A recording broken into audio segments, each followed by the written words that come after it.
सिखाऊंगा। तो उसके माँ बाप ने उसके पैशन को देखते हुए उससे पूछा किससे सीखना चाहते हो। उसने जापान के सबसे बड़े गुरु को छांट लिया, सबसे बड़े गुरु में से, कि मैं इन्हीं से सीखूंगा। माँ बाप उस गुरु के पास उस बच्चे को लेकर गए। मेरी कहानी बहुत ध्यान से सुनना, क्योंकि आप में से बहुत सारे लोगों को लगता है मैं स्मार्ट नहीं हूँ, मेरा शहर अच्छा नहीं है, मेरा नेटवर्क पावरफुल नहीं है। कई लोगों को तो ऐसा भी लगता है भैया जो पहले आ गए बिजनेस में वो पहले कमा लिए, अब उतना स्कोप थोड़ी है। कई लोगों को लगता है हर आदमी कोई ना कोई कंपनी से जुड़ चुका है। कई लोगों को लगता है मेरी भाषा अच्छी नहीं है।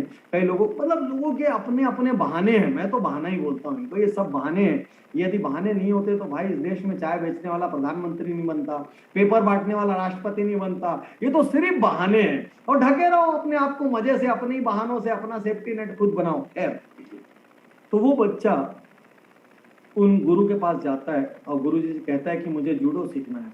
तो गुरुजी उस बच्चे को देखते हैं, बड़े खुश होते हैं, लेकिन वो कहते हैं सुनो अभी तुम बहुत छोटे हो, तुम्हारी जब इतनी उम्र हो जाएगी तब यहाँ पर आना, मैं तुमको टेस्ट लूंगा और तुमको जूडो सिखाऊंगा। वो बच्चा बस उस दिन के बाद हर दिन दिन काउंट करता रहता है कि कब मेरी वो उम्र होगी और मैं जूडो सीखूंगा।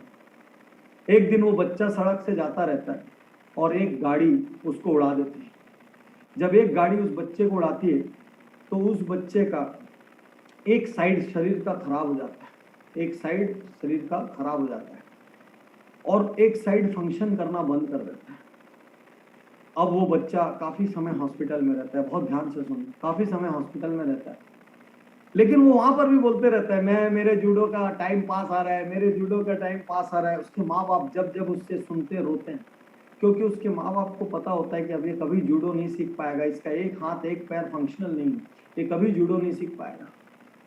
लेकिन फिर भी उसकी जिद के आगे वो हार जाते हैं। वो उन गुरु से बात करते और कहते हैं कि गुरु जी ये बच्चा हमारी बात नहीं सुनेगा और हमारे में इतनी हिम्मत भी नहीं है कि हम इसको बोल सके कि तेरी जिंदगी का सपना तेरा नहीं रहा, तो हम आपके पास इसको लेकर आएंगे, आप इसको बोल देना कि तुम जूडो कभी नहीं खेल सकते, हम उस वक्त कमरे में नहीं रहेंगे। बच्चा गुरु के पास जाता है, गुरु जी उससे कहते हैं बेटा तुम जूडो का सपना छोड़ो। बच्चा कहता है क्यों गुरु जी? तो वो कहते हैं तुम्हारा एक हाथ एक पैर काम नहीं करता बेटा, तुम कैसे जूडो खेलोगे? वो बच्चा बोलता है मेरे को पता है गुरुजी मेरा एक हाथ एक पैर काम नहीं करता, तो इससे जूडो का क्या संबंध है? तो बोले ऐसे में जूडो सीखना बहुत कठिन है, तुमको पता नहीं कैसे कैसा कंपटीशन होता है। तो बच्चा कहता है इसीलिए तो मैं आपके जैसे गुरु के पास आया हूं। यदि मेरा सब कुछ ठीक होता और आप मुझको सिखाते तो आप में क्या बड़प्पन होता। आज मेरे शरीर में कमी है, अब आप मुझको सिखाइए तब आपका बड़प्पन होगा। कई बार आपके नीचे कई ऐसी डाउनलाइन आएगी जो बोलने में अच्छी नहीं, जो स्मार्ट नहीं, जो ठीक से समझ नहीं पाती, जिनका टेक्निकल नॉलेज अच्छा नहीं। अरे स्मार्ट आदमी को तो हर अपलाइन तैयार कर लेता है, स्मार्ट आदमी को तो हर अपलाइन सलाम कर लेता है, उसका ध्यान रख लेता है। थोड़ी फोकस कमजोर डाउनलाइन पर भी करना, क्योंकि उनको असली में आपकी जरूरत है। लेकिन कहानी अभी खत्म नहीं हुई, कहानी तो अभी शुरू हुई। तो उसके बाद जो है गुरुजी को ये बात मन में खटक जाती है। वो सोचते हैं यार बात तो ठीक है कि हर अच्छे को तो कोई भी सिखा लेगा, इसको सिखा पाओ तब दम है। तो गुरुजी उससे कहते हैं एक बात सुनो, मैं तुमको सिखाऊंगा, लेकिन रूल ये है मैं तुमको कुछ भी सिखाऊं तुम कभी कोई सवाल नहीं करोगे, कभी कोई सवाल नहीं करोगे। तो अब भाई उसका दायां हाथ दायां पैर दोनों, आप समझिए कि दायां हाथ तो था ही नहीं और दायां पैर काम नहीं करता था, एक्सीडेंट में दायां हाथ कट गया था। तो उसको बोले दायां हाथ दायां साइड तुम्हारा कुछ भी काम नहीं करता, लेकिन सवाल नहीं करो। अब गुरुजी ने उसको एडमिशन दे दिया। अब रोज गुरुजी जो है उसको एक ही मुद्रा सिखाएं, एक ही मुद्रा सिखाएं, बाएं पैर की एक किक सिखाएं, बाएं हाथ का एक मोशन सिखाएं, बाएं पैर की किक सिखाएं, बाएं हाथ का एक मोशन, बाएं पैर बाएं हाथ बाएं पैर बाएं हाथ बाएं। 1 साल हो गया गुरुजी ने कुछ नहीं सिखाया। बाकी सारे लोग एक के बाद एक के बाद एक नई चीज सीखते चले गए और सब उसके ऊपर हंसते थे, अरे तेरे को बेवकूफ बना रहे, अरे तेरे को कुछ नहीं सीखेगा भाई तू, अरे तू आगे बढ़ ही नहीं रहा है। वो भी एक दिन गुरुजी के पास चले जाता है, बोले कहता है गुरुजी आप मेरे को कुछ भी नहीं सिखा रहे हैं और दूसरे लोग इतना आगे निकलते चले जा रहे हैं। तो गुरुजी कहते हैं क्या बोला था मैंने तुमको, सवाल नहीं पूछना। तो भाई जितने भी डाउन लाइन यहाँ बैठे हो अपने सिस्टम पर सवाल नहीं उठाना।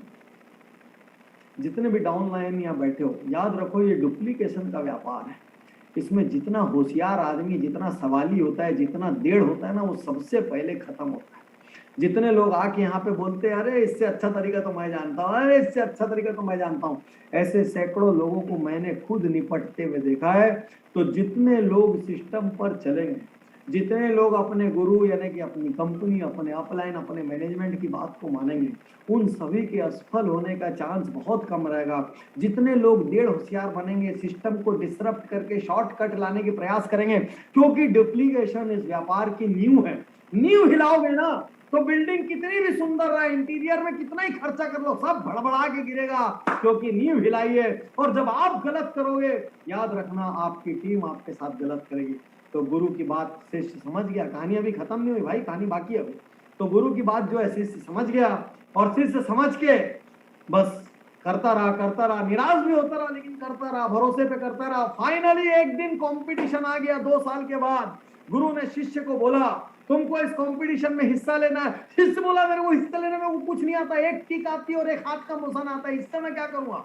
गुरु बोले सवाल नहीं करना, मैंने बोला तुमको इसमें हिस्सा लेना है।